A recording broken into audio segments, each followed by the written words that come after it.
This is 58-year-old Murat Mayer of suburban D.C., a business researcher for a nonprofit with a Ph.D. who has no need at all to take classes at this community college in Maryland.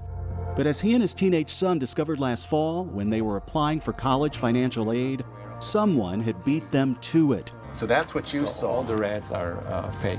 Stealing their identities and signing both of them up for classes at community colleges across the country.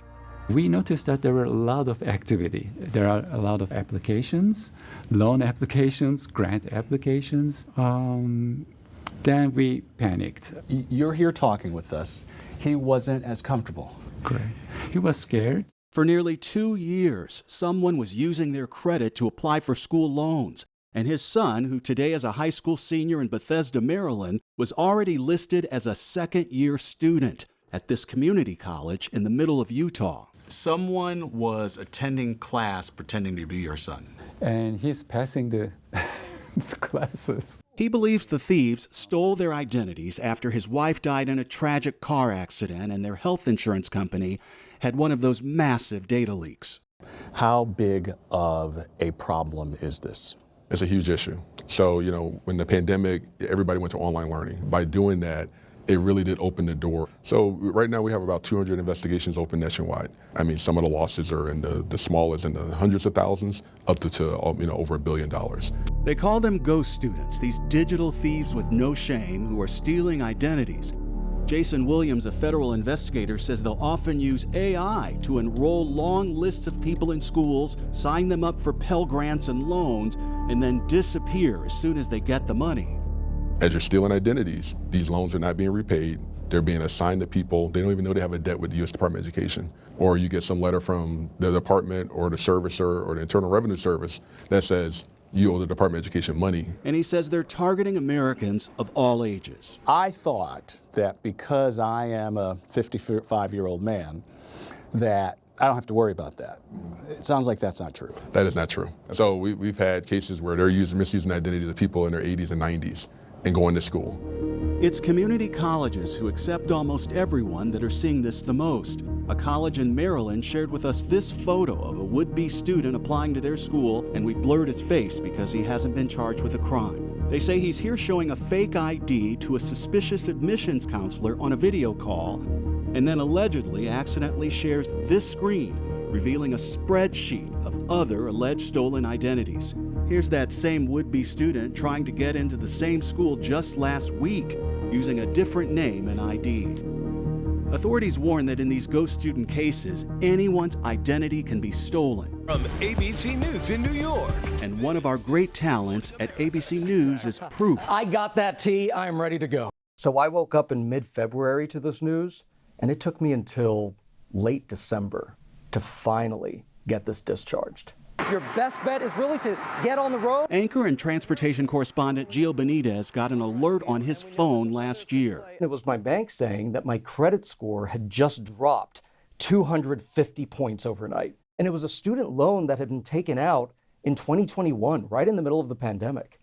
And I definitely wasn't a student then. Our Gio Benitez. In 2021, our friend and colleague was a long way from needing any student loan. Michael, listen, we are excited. Look, we got the countdown right. He was a network newsman on the set of Good Morning America, seen here with astronauts who are training to fly into space. On the Earth's surface, I weigh 175 pounds. Up here, 0. I put my journalist hat on, and I'm like, I need to figure out what's going on here. And the lender at the time was saying, we can't really do anything unless you file a police report. But it didn't end there. The thieves, who authorities never found, had enrolled him as a student at the University of Phoenix and then disappeared with about $6,000 in financial aid. He says as a child from a family that struggled with credit, this was upsetting. You have to go and find your high school transcript, like all of these things that you have forgotten about long ago, 20 years ago, and you now have to get all of these documents somehow. It's a lot of work. Our owned and operated ABC stations across America are seeing this up close. At our station in Philadelphia, I'm just going to give you my hand notes of the stuff that I was sharing with you. Investigative reporter Chad Pradelli spoke with 2 schools that found hundreds of ghost students using stolen identities. Welcome to Delaware County Community College. We had nearly 500 ghost students that actually were registered in classes. We canceled over $600,000 in Title IV aid that we had to send back to the government before that aid was dispersed to these fraudulent students. How many records are in the database right now?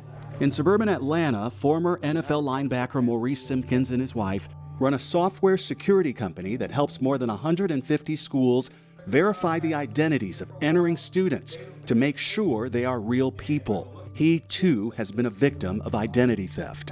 The school gets a pass or fail rating or a review rating almost instantaneously. For each student. Each student. So if I were to simplify it, you've created a firewall for the crooks. That's essentially the way I like to look at it. From a football term, it's an offensive line. And recovered by Green Bay. The former Green Bay Packer, seen here in a game on Fox, discovered he, too, was a victim of identity theft years ago when they were trying to buy a home. He says they found digital footprints from criminal rings around the world. Bangladesh, Pakistan, Nigeria. Most recently, we've been seeing some Russian data where it's actually coming in Russian characters in some instances. I think the worst we've seen was right around 34% fraudulent. 33% of the students who were already inside in one institution, yes, were fake. We had already been in classes for a number of semesters. The feds are trying to keep up with the crooks and send them to jail. A Maryland man who used the identity of more than 60 people and ran away with $6.7 million in federal student aid, sentenced to 4 years in prison. A father and son in Arizona who were using the identities of more than 300 people to steal $7.4 million, sentenced to a year in prison each.